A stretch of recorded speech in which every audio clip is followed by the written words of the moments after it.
Right now, on May 14th, 2026, something just happened inside the Grand Hall of the People in Beijing that's going to reshape the entire Middle East.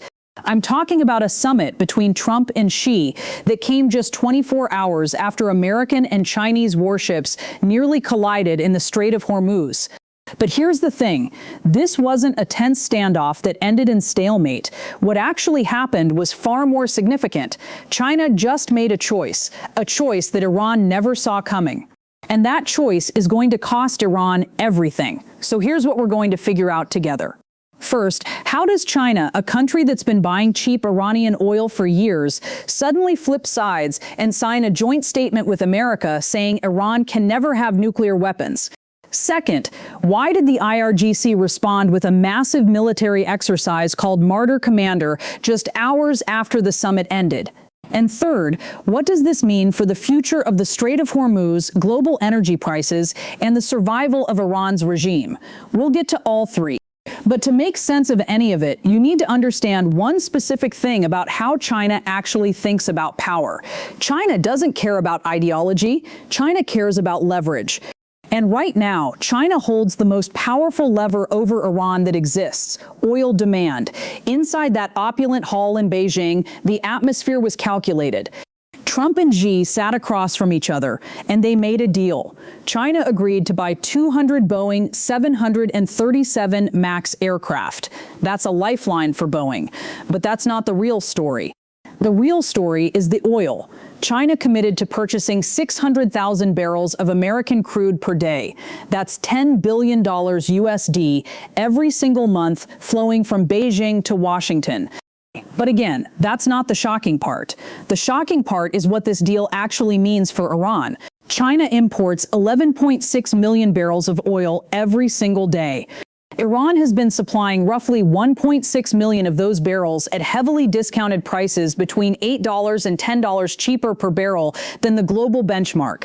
For years, this arrangement worked perfectly for both sides. China got cheap energy while maintaining plausible deniability about supporting Iran.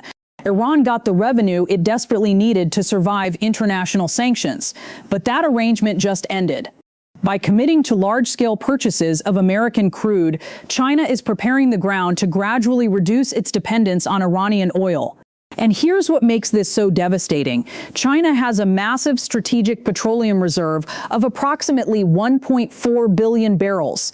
That's enough to sustain its entire economy for roughly 4 months, even if all imports were suddenly cut off. This enormous buffer gives Beijing the flexibility to replace Iranian oil without triggering domestic shortages. Think about what happens next. If China begins replacing even half of its Iranian oil imports with American and Saudi crude, Iran will lose between 700,000 and 800,000 barrels per day in sales. That's hundreds of millions of dollars in monthly revenue gone. For a regime already crippled by sanctions, this isn't just painful, this is existential. That money doesn't go to schools or hospitals. It goes directly to the Islamic Revolutionary Guard Corps. It pays the salaries of hundreds of thousands of IRGC fighters. It funds Hezbollah in Lebanon. It sustains Shia militias in Iraq and Syria. Cut this revenue stream, and the IRGC's ability to maintain control begins to crumble. This is economic warfare at its most sophisticated, quiet, precise, devastating. But wait, there's more.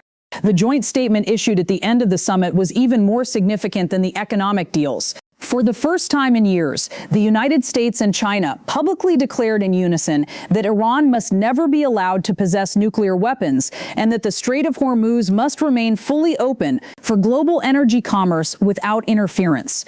Let me be very clear about what this really means. For years, China maintained a careful balancing act. It bought cheap Iranian oil while publicly staying neutral in the Iran-West conflict. Today, that balancing act is over.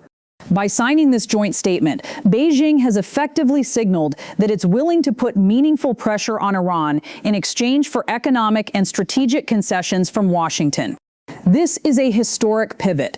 China is no longer protecting Iran out of ideological loyalty. It's using its enormous influence as a calculated tool of diplomacy. The timing of this summit was no coincidence either. It came immediately after that dangerous 300-minute naval confrontation in the Strait of Hormuz. By sitting down with Trump so quickly and reaching these agreements, Xi sent a clear message to the world. China is not interested in escalating into direct conflict with the United States over Iran. Instead, it's choosing pragmatism and economic self-interest. This shift creates an immediate crisis for Iran. The Iranian regime now finds itself increasingly isolated. Its most important economic partner is beginning to tilt toward Washington. Its lifeline of discounted oil sales is under threat, and its nuclear ambitions have just been publicly rejected by both superpowers. Now, the Iranian leadership understood exactly what had just happened, and they responded fast.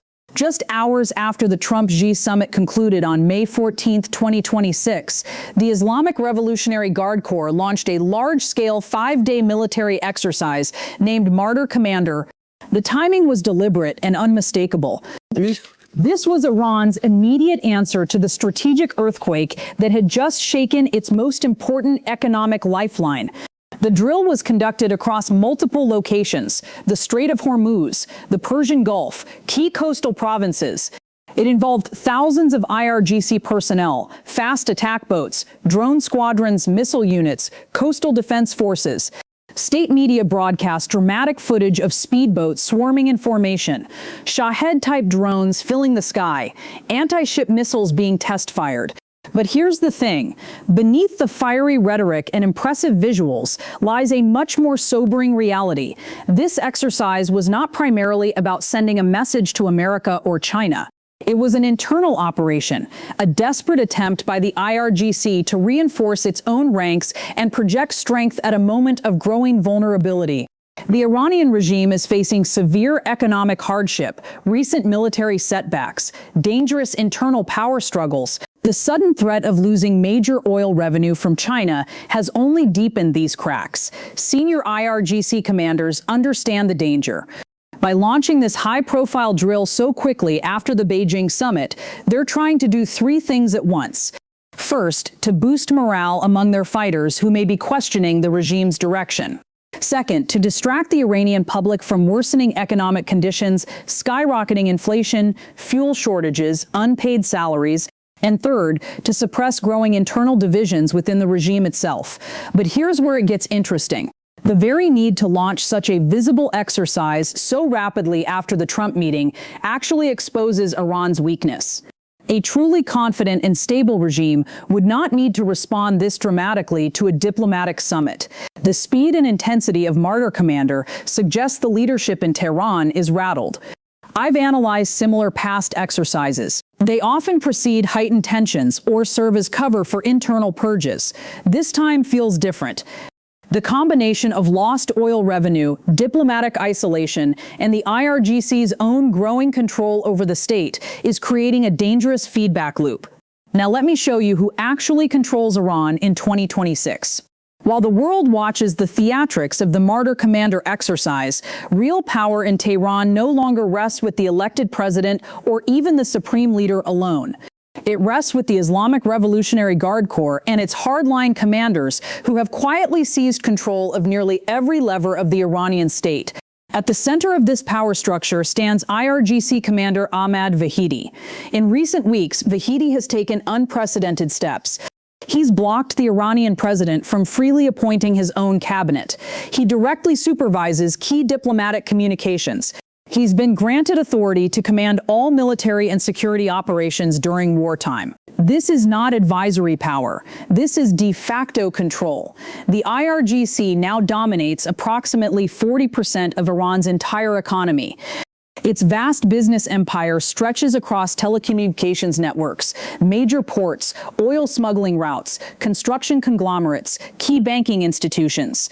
It controls the country's internal security apparatus. It commands countless proxy forces across the region. In practice, the IRGC has transformed from a revolutionary guard into a parallel state, a state within a state that answers to no one but itself. And here's what this means. The IRGC does not want peace. It needs conflict, preferably a prolonged, manageable crisis to justify its continued dominance.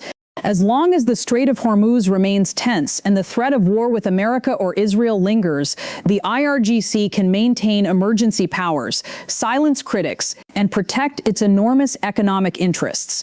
Every drone attack, every speedboat provocation, every missile test reinforces their narrative.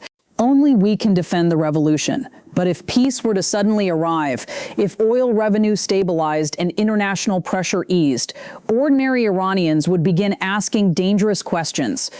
Why does a military organization control 40% of the national economy? Why do IRGC-linked companies dominate ports, banks, and telecommunications while ordinary citizens struggle with inflation and shortages? Why is the Revolutionary Guard richer and more powerful than the state itself? This is the IRGC's greatest fear. Peace threatens their very existence as Iran's shadow government. That's why they're doubling down on confrontation even as China tilts toward Washington and their oil lifeline begins to dry up. Now let me show you the 3 powerful levers China now holds over Iran. Levers that could fundamentally change the balance of power in the Middle East. After the Trump summit, Beijing has moved from passive observer to active player. It's no longer protecting Iran out of ideological loyalty. It's using its enormous influence as a calculated tool of diplomacy and self-interest. The first lever is reducing Iranian oil purchases. As I explained, China buys 1.6 million barrels of Iranian oil per day.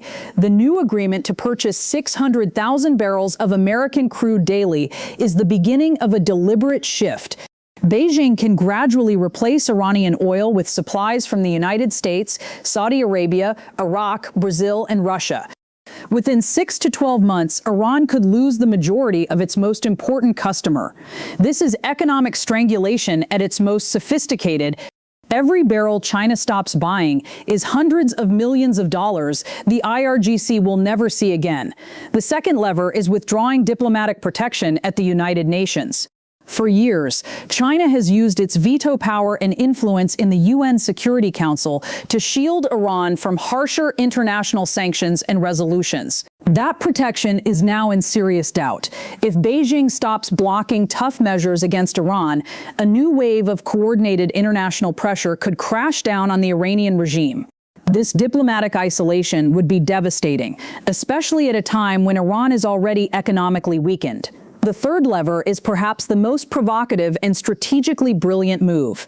There are growing indications that China may soon deploy its own warships to escort Chinese and even third-party oil tankers through the Strait of Hormuz. By doing so, Beijing would directly challenge Iran's ability to threaten or tax shipping in the waterway. It would also reduce America's monopoly on security in the Gulf. Imagine Chinese destroyers sailing alongside tankers while IRGC speedboats watch from a distance. A direct humiliation for Tehran, a powerful signal that the old rules no longer apply. Now let's turn to how Iran is trying to fight back in the Strait of Hormuz itself. The IRGC's strategy is brutally simple. They don't need to defeat the U.S. Navy. They only need to make commercial shipping too expensive and too dangerous to continue. Their goal is to raise insurance premiums so high that shipping companies simply avoid the strait. If tanker traffic drops sharply, global energy markets go into chaos and Iran gains leverage. To achieve this, the IRGC relies on asymmetric warfare tools it has perfected over years: swarms of fast attack boats, Chinese-supplied anti-ship missiles, naval mines, waves of Shahed drones. These cheap, numerous weapons are perfect for creating constant harassment in the narrow one-mile choke point. One well-timed drone strike or mine incident is enough to spook the entire maritime insurance industry. The results are already visible. Qatar has temporarily halted LNG exports through the region. Around 230 non-Iranian oil tankers are currently stuck or rerouting, creating massive delays and higher costs. Global energy prices remain elevated, and analysts warn this disruption could keep energy costs artificially high for the next 2 to 3 years. This affects everything from European heating bills to Asian factory production.